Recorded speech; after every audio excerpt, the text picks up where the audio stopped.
Hello everyone, welcome to day 4 of the 12 days of preps. Be sure to leave your comment down below on this video and all 12 videos to be entered to win my books, as well as anything else I may want to throw into that giveaway.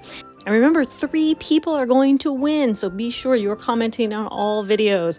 So this video, we're going to be talking about family preparedness. I feel like every time I talk about this subject, people's eyes just glaze over, even people with families, because I feel like people are struggling, especially these days. They are struggling. It's hard to prep, for more people. I have solo camped and I have solo prepped and I've just prepared just with me and my husband and that kind of thing. But when you start throwing kids or elderly or disabled or any other family members, anybody else that's in your household, more than like 1 or 2 people, it starts to get more complicated. So I'm going to be giving my best family preparedness tips here in this video, and I want to hear your tips down below in the comment section of some other of your favorite family preps. You have to think about the needs of your family. They come first. Maybe you can go into the woods and sleep under a tarp and be perfectly fine. But we now have to think about the needs of our family. And this means maybe having a tent with you instead of just a tarp. So when I started having kids, I realized that sleeping under a tarp was not the best option for us anymore. I only stored a tarp in my bug out bag. But then once I started having kids, I realized, comfort is extremely important. I wish that I had realized this before I had kids, because comfort is important no matter whether you have kids or not, okay? I probably would have had a single person tent, had I thought about it. But everywhere that you hear, oh, I gotta have a tarp, and that's all I need.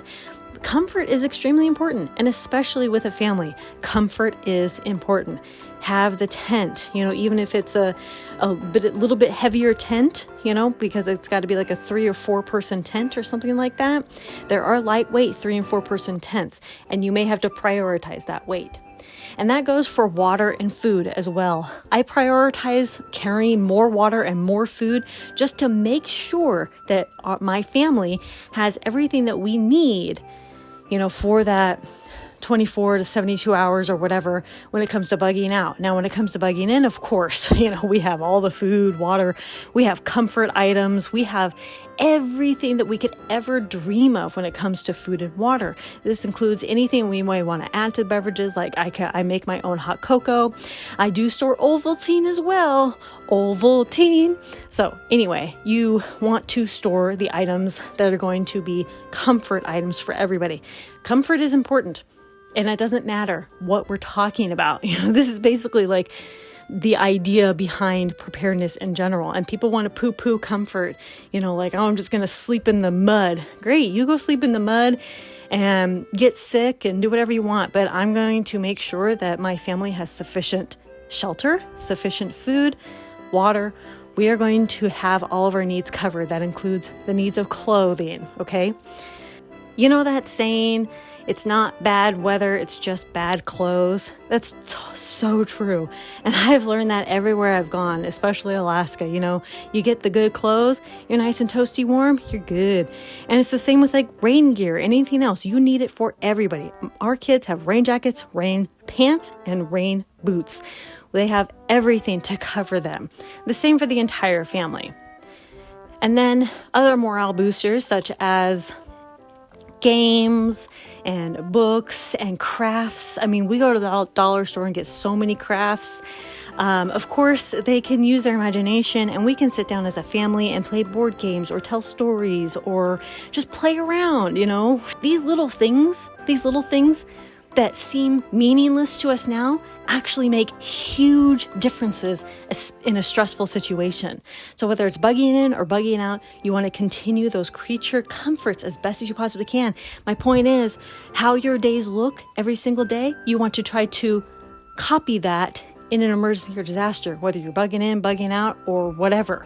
Stay warm, stay cool, stay fed, stay hydrated. Those are my best tips with family preparedness. We've done so many trips where we've just camped for like whole weeks at a time, off-roading, camping. I highly encourage people to go camping with their families in tents, RVs, whatever, and understand, needs and comforts outside of the home. But of course, inside your home, you're comfortable, you're safe, and continue to improve upon those comforts and safety and taking care of everybody's needs and wants. Thank you all so much for watching, listening, whatever you might be doing here. And I encourage you to please leave your comment down below so you may be entered to win these books. And I will talk to you later. Thank you all so much for watching Conquer Tomorrow by Preparing Today. Bye-bye.